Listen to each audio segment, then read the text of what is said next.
Welcome to EDU World Space. So in this question, we are talking about hot Jupiters. In 2004, there was a discovery of a large Jupiter-sized planet orbiting a star very, very close to it. That's why we call them hot Jupiters, because they are very close to their stars and hence they are very hot. The orbit is just 1/9 the distance of Mercury from our sun, and it takes the planet only 3.09 days to make the orbit, assuming it's circular.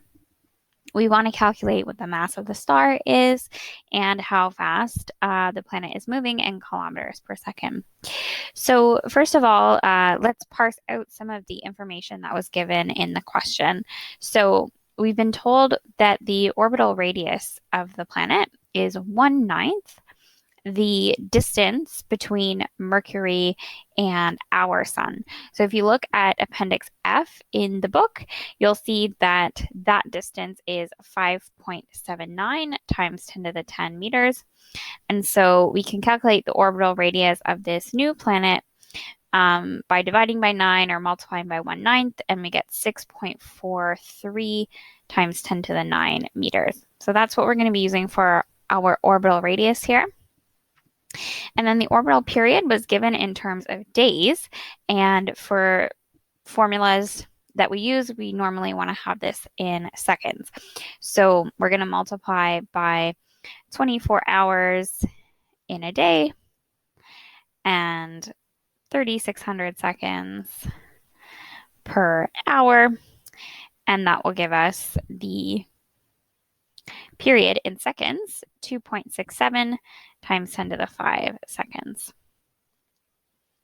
So now that we have this, we can go ahead and calculate the mass of the star.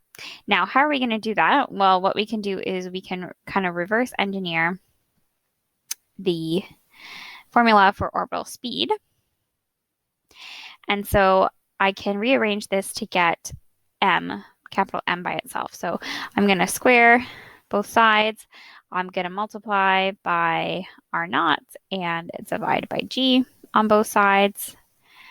And so that'll give a formula for M of V squared times R naught over G.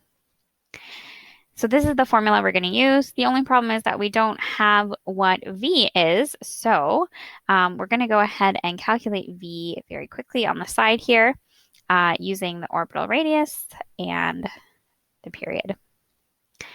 So we're just basically using distance over time here, where the distance traveled by the planet is the circumference of the circle, 2 pi r naught. And so let's go ahead and plug everything in here.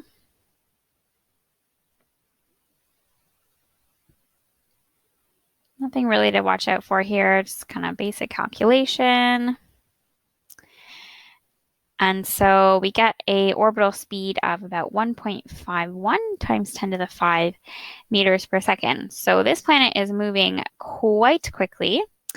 And incidentally, we do have our final answer for part B here if we just convert this into kilometers. So I just need to divide by 1,000. That gives me 151 kilometers per second. So this is actually part B that we just found. But let's go back up to the formula we just derived and we'll calculate the mass of the star for part A. And we will use the speed in meters per second. Just be careful of that. The new orbital radius that we calculated, and of course G. Okay, and once you multiply that all together,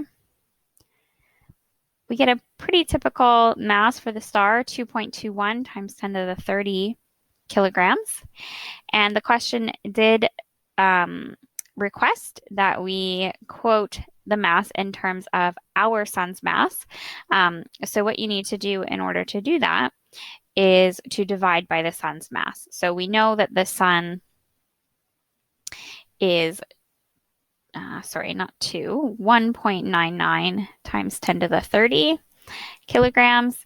And so that will give us the mass of this star in terms of the mass of our star, the sun. So when you do that division, you get 1.11 times the mass of the sun. Or sometimes we say solar masses, 1.11 solar masses. So this star is just a little bit more massive, about 11% more massive than our star, or commonly known as the sun. So this is the final answer for part A.